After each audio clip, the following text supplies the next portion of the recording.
Hall of Fame College Football Podcast. I'm your under the weather host, Jason Watkins. And if you love college football, you're definitely in the right place. So before you forget, smash that red subscriber button, like our videos, and don't forget to ring the bell so you don't miss one moment of the Hall of Fame College Football Podcast. Happy New Year to all my Sooner family out there and all my family who makes up the audience for which I continue to put this podcast out week after week. We are so very, very close to becoming monetized. Today would be, well, as of now, as of New Year's Day, was the goal set to hit 1,000 subscribers. We are just a mite short, but if we hit that by the end of today, January 1st, that makes 6 months, which would be very cool. Regardless of whether we do or not, just wanted to tell everybody thank you very much for coming along on this ride with me and with my co-hosts, Coach Royball and Bryce, and even some of the other guys that have helped out along the way, Jager, obviously the boys from the Lone Star College Football, even though, one's a Baylor fan and one's a Texas fan. Blech. But no, really, this has been an awful lot of fun for me from day one. It only kind of evolved into an Oklahoma podcast because so many Oklahoma fans jumped in and really embraced the show. So I really appreciate that.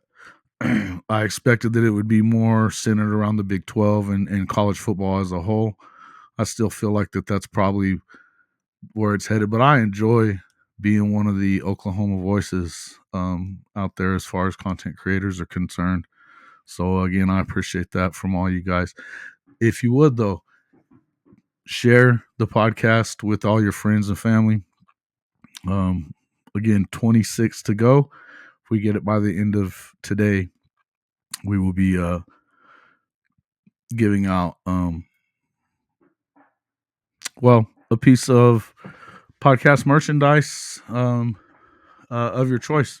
So hey, hit the button, share it with your friends, and let's hope that we get there.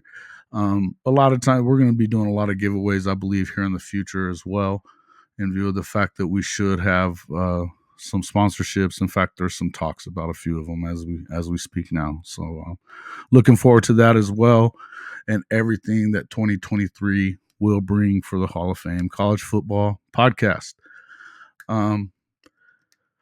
As I said, I've been under the weather the last few days. The other night after the debut episode for Philip Royball, old Coach Royball, and I came down with a crazy fever, and man, it's just been a rough 2 or 3 days since then.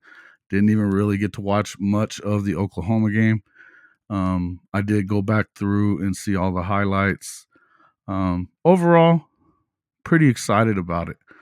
I'm not one for moral victories, but as we talked about in the podcast leading up to that, I didn't have a lot of expectations about the game, to be honest with you. I think that overall, if you were to kind of critique them a little bit, they should have probably won the game. I mean, you go up ahead, you get ahead 14-3, I believe 17-3 at one point as well.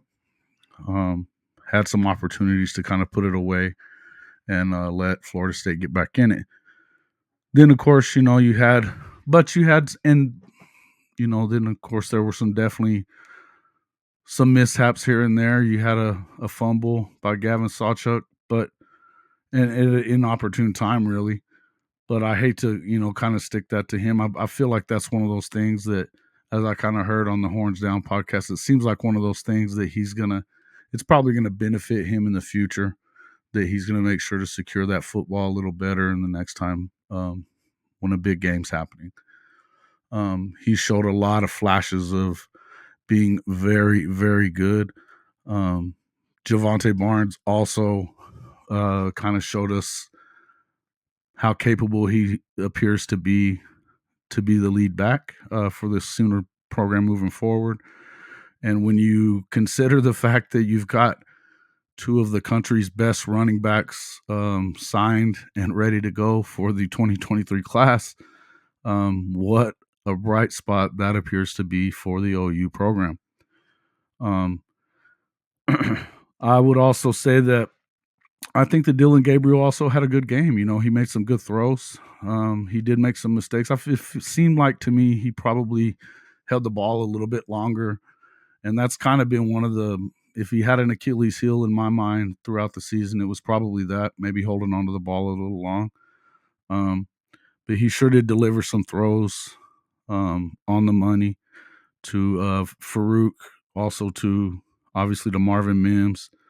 There were some big plays. So, and then you also had some big plays being made by Danny Stutzman and a lot of the guys on the Sooner defense. And really, they were kind of overmatched when you consider the secondary. Some big wide receivers out there with small corners. So you see that, to me, it only adds up as to looking like it's going to be a really good. This recruiting class is really going to benefit this football team. Obviously, you'd like to see some of these. I mean, that's another less than one score loss. You know, this is another 3-point loss, and you kind of hate seeing that. That is now out of 7 losses. That's 5 of them that were from one score, and I think 4 of them less than 7 points. So, you're hoping, the hope would be that you obviously, learn to win these football games. But that being said, I said going into it, it wasn't something that I had expectations about. And the truth of it was, when you're looking at a number 13, and whether you want to call that overrated or not for Florida State, be my guest. I think that Jordan Travis proved that he's a heck of a quarterback as well. They had a solid team. They had, generally their team was intact, whereas Oklahoma had to play a lot of different players. The offensive line was very inexperienced. Of course, giving up 8 sacks in the game. Okay, so I would think that there's a lot to look forward to in all of that. In any event, we'll get into that more, just a bit more over the coming days. Unfortunately, I wasn't able to jump on the Horns Down podcast with my guy K. Chris, and those guys afterwards just been too sick. I had a temperature of about 103 that night, so just wasn't really going to happen. But I enjoyed watching them as well afterwards, or in fact, I watched it yesterday. So just to be honest with you, I didn't really watch any football until today. Really glad I watched football today. Feeling a little bit better. I've been taking antibiotics and just staying rested. So, but I probably shouldn't be making a podcast right now, but I wanted to tell everybody Happy New Year and kind of go through what I saw today, which was just, wow, what a CFP semifinal round we saw today, particularly out of those TCU Horned Frogs that nobody seemed to expect to even be able to hang around in the game with Michigan. Not only did they hang around, they won. And they were in control for the better part of the game as well. They withstood a big comeback bid by Jim Harbaugh's Wolverines. They took the best punch that Michigan had and delivered their own blow to knock them out. Can't say enough about the job that Sonny, Dykes, and TCU put together this season. For a lot of the naysayers on the Oklahoma side that want to use TCU's ability to make a run here with a brand new coach and compare that to the Oklahoma football team, I would say that that's very short-sighted, and you're not going to get a lot of play from that here. I feel like that goes to show you that things can turn around very quickly. I think that you could also say the same thing about Tennessee this season. After going 7-6 a year ago, they were in contention to get into the CFP all the way until they lost their starting quarterback right towards the end of the season and losing that game to South Carolina. That being said, again, I just really feel like the future is definitely bright for OU, and so I don't want to go too much into that, but I just wanted to say congratulations to Coach Dykes. Congratulations to another former Sooner in the wide receivers coach, Malcolm Kelly, and way to go TCU. Way to represent for the Big 12. To come through and put a stamp on the fact that the Big 12 absolutely was the most competitive conference in the country this season. Never mind the fact that the bowl season hasn't looked very good at all as far as the Big 12 is concerned. I understand that, and we could sit here and make excuses about that if you want to. There's really no point in it. In the end, the the cream rose to the top when it came to TCU. They did what they had to do. Aside from that, they lost basically by, about a half a yard. And really, as I said before, when they lost that Big 12 championship game, I felt like Max Duggan got in on the third down play with the sneak that they, the replay was inconclusive on it, but it seemed to me like he had gotten in live. Neither here nor there, they avenged for it. What an amazing season by Max Duggan himself. He wasn't even the starter coming into the season. The starter was hurt in game one. And then by the time he looked like he was ready to come back, he had just engineered a huge win over Oklahoma and backed it up with another win over Oklahoma State, two of the preseason favorites to win the conference.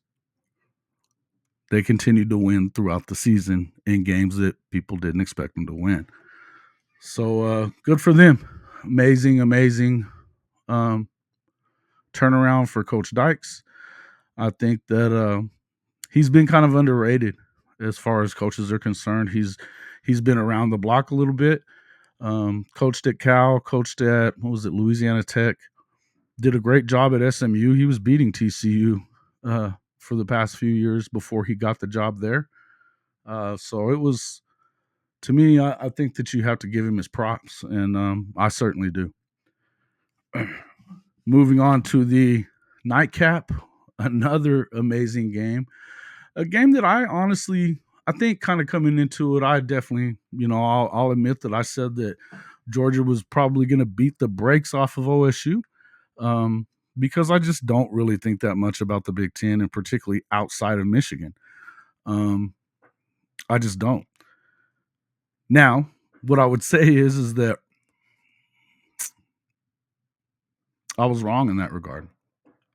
I was definitely wrong in that regard because, to be honest with you, when you take a look at it, what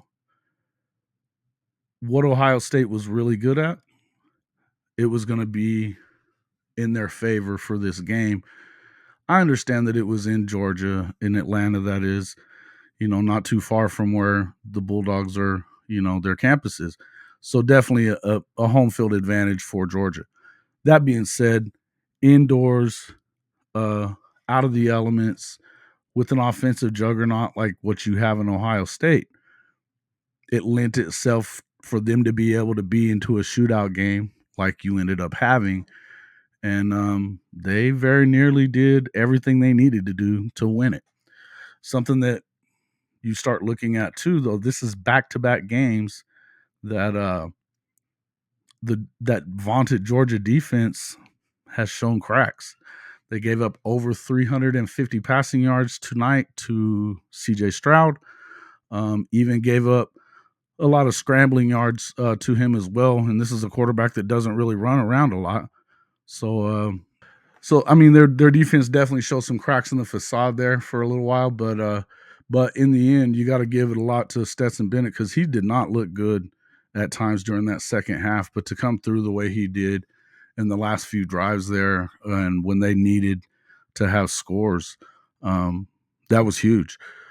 You almost felt like, and it almost was too much time given for Ohio State to get down the field, get themselves into field goal range. But I got to tell you, the look on the kicker's face whenever Kirby Smart called that timeout to ice him, it was anything but confident as far as I could tell. It definitely wasn't a look of confidence in my mind. So big win for the Bulldogs. And you got to say that one thing about it is there's probably not a harder thing in the world to do as far as sports is concerned is to defend a championship, particularly in major college football where, the differences between winning it and even just getting to the playoff is so minuscule. There's at least 4 or 5 teams that very easily could have been in this playoff and could have been making noise in this playoff too. So for them to be able to have a chance to defend their title in 10 days is pretty special for Kirby Smart and his program.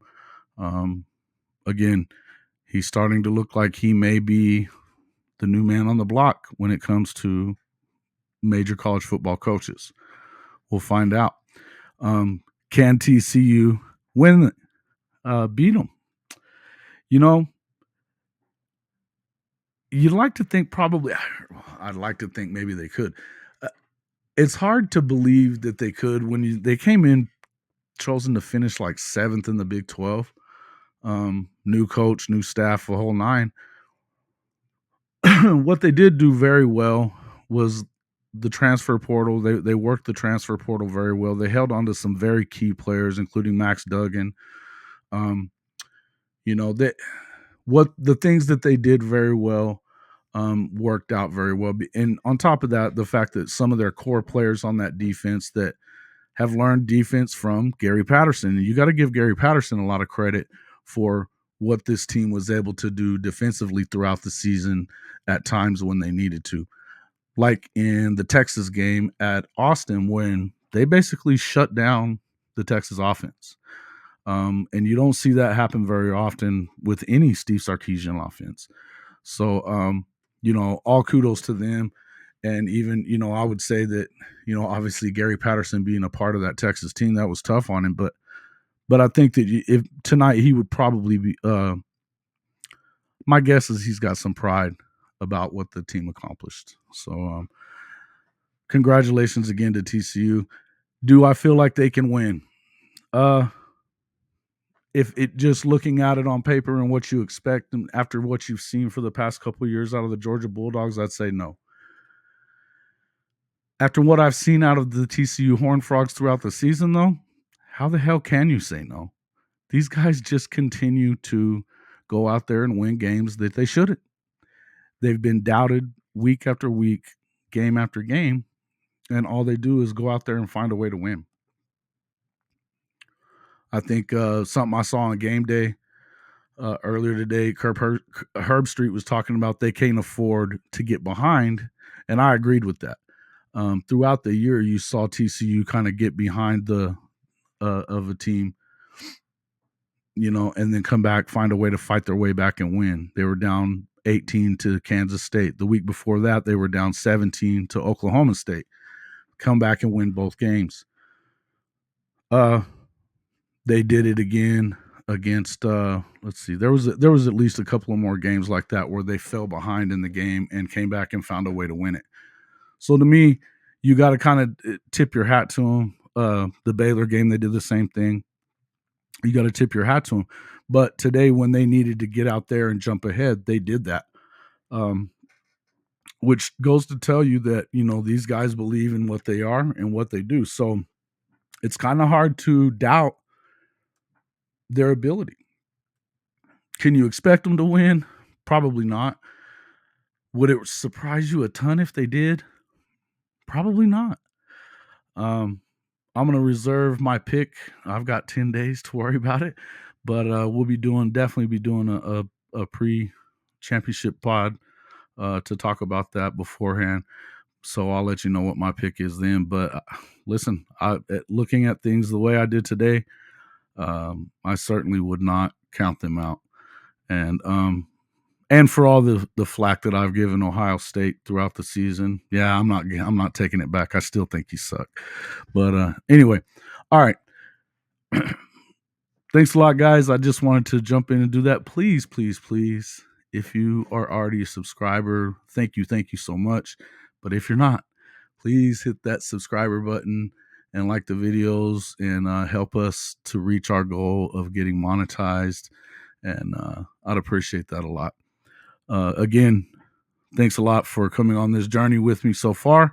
I look forward to what it's bringing us in 2023. And again, Happy New Year to everybody. Can't wait for everything that's coming for all of us this season. Have a good one.